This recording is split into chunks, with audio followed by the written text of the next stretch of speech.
Hello and welcome back to my channel. My name is Victoria and in today's video I'm going to be discussing The Cyborg Tinkerer by Meg LaTorre. I don't know about you, but I am so freaking over summer. Literally in my apartment sweating, like just sitting here. It's horrible. Maybe you like the sunshine, but I'm certainly not one of those people and I am so ready for it to go the fuck away. Oh my gosh. So, The Cyborg Tinkerer by Meg LaTorre is an adult science fiction steampunk space opera. Adult science fiction steampunk space opera. This arc was graciously sent to me by Meg in exchange for review, so because this book isn't out yet, this review will not contain spoilers. If you're not aware, an arc is an advanced reader copy, which is essentially copies of books that authors and publishing houses send to reviewers before the book comes out in order to build hype and get the word out there. So that's how I've come by this early. It is coming out November 17th, so if you're interested in reading this, then definitely go add it to your Goodreads so that you will be reminded when it comes out. So, The Cyborg Tinkerer. This book follows Gwendolyn Grimm, who at the beginning is dying of a terminal illness. The only way for her to survive is to become a cyborg and join a famous cyborg circus. However, it is illegal to be a cyborg, and so if she does this, she will essentially be tied to this circus forever,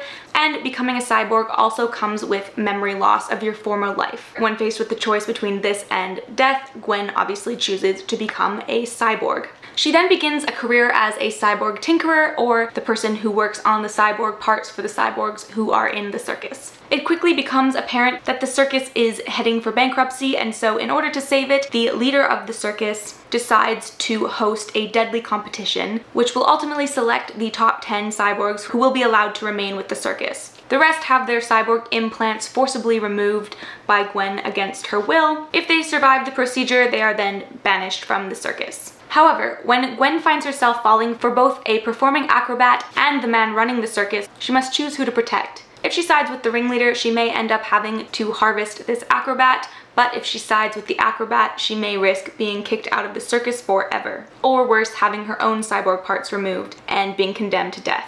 I know that might sound like a lot of spoilers, but that's essentially what's on the back of this book, so don't worry. So that is essentially the plot of this book.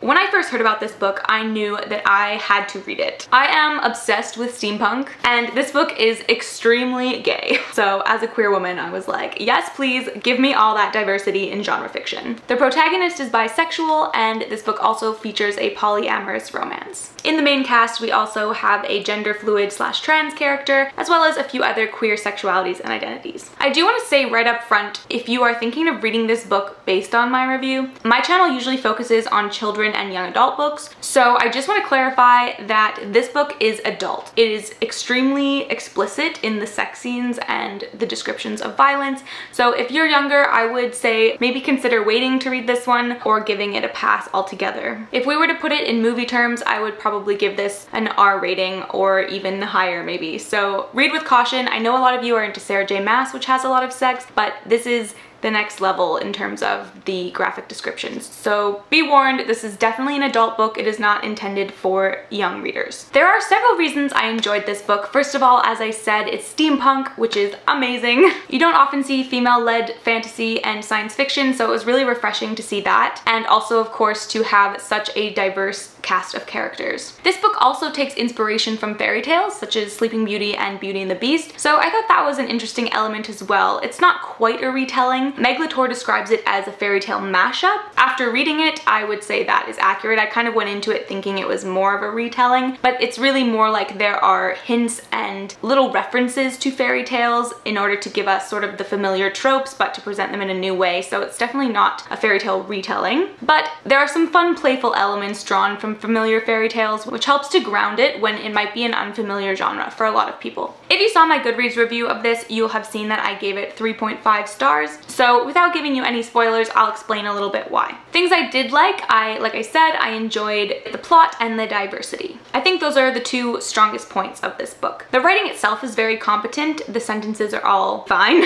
as you would expect from someone like Meg LaTorre, who used to work at a literary agency and who gives writing advice on the internet. She's clearly competent. My only complaint with the writing would be I felt overall it suited a younger audience. It felt very YA to me, but this book is adult. So other than kind of the graphic descriptions, the characters' voices felt very young, long, and the actual sentences themselves were very short and punchy in a classic sort of YA way. There were two main points as to why this book was not a 4 or 5-star book for me, and the first is the world building. I felt like for a steampunk sci-fi kind of genre, there's a lot of potential for a very interesting world to be developed.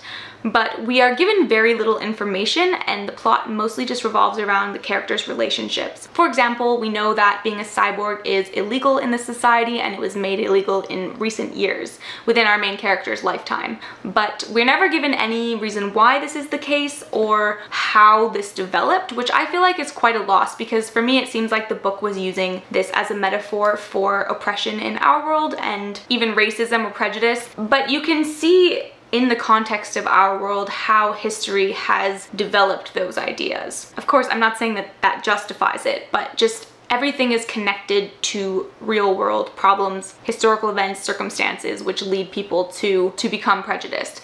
But in this world, we are really given no context for why people hate cyborgs, which I think is quite a loss, because especially if this is supposed to be kind of futuristic tied to our world, there's a lot of potential for drawing out people's fear of modern technology, of AI, of machinery. And I feel like maybe there was 1 or 2 sentences where it was kind of hinted at, but really wasn't delved into a lot at all. So I would have liked more world building, and then from there I think it would have contributed to the atmosphere as well, because this is steampunk, as I said, which is a very atmospheric, interesting genre, and I felt as I was reading it like it was very hard to feel immersed in that. The plot was very engaging, so I kept reading the book, but I didn't feel like I was immersed in a steampunk world. It was often easy to forget that you were there until a specific piece of clothing was mentioned, like a corset or something, but there was just not enough world building to really contribute to that steampunk atmosphere. The second thing that didn't really work for me was the character motivations. This book is very insta-lovey, which if you've watched my channel before, you know that it's not really my cup of tea. So this is definitely a personal preference thing, but the problem I had was the protagonist's motivation is heavily reliant on her romance with a character she meets and falls in love with within the first maybe 100 pages. And so for me, I just didn't really find it believable.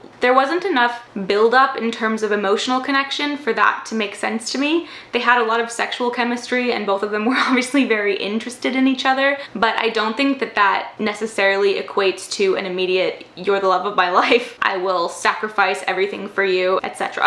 I think that love is built on a little bit more than lust. So from that end, I found it hard to be convinced by the characters' actions because they were motivated by something that was not necessarily developed enough. I felt like there was also a lack of depth to the villain's motivations, and again, I think this is just because there wasn't enough world building or even kind of backstory given or subtlety woven through really any of these things. I felt like while the plot was very satisfying, a lot of the motivations behind these actions sort of felt like they came out of nowhere. So instead of feeling like satisfying plot twists or turns in the story, it felt more like I just wanted to know why, like where is this coming from? So is this book worth reading? Yes, I think it is. I would say while this is not an absolute favorite of mine, it was definitely fine. That sounds really harsh. I just mean like fine, like good, like not like a trash book.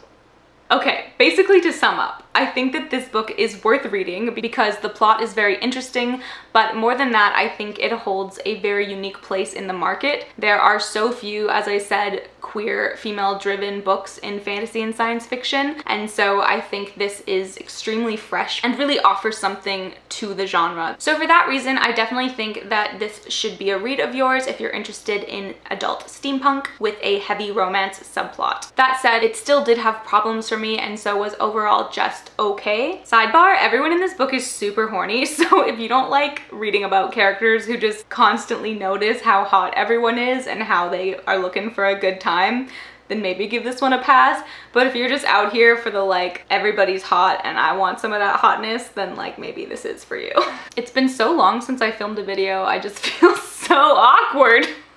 I will post a review which includes spoilers once this book is released, so I'm about to film that in all its glorious detail. But yeah, The Cyborg Tinkerer by Meg LaTorre. Thank you so much, Meg, for sending me this. I was absolutely ecstatic to receive it because, as I said, I was like, oh, steampunk, yes queen, diversity, yes queen. Oh, and one more thing that I forgot to say. The main character, Gwendolyn Grimm, is very sarcastic and sassy, and that also adds a very charming element. I'm all about the sassy, abrupt, sarcastic, witty protagonist. Like, yes.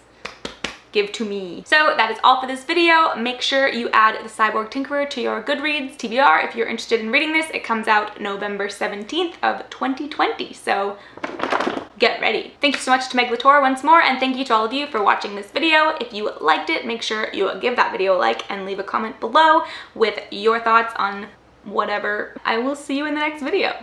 Bye!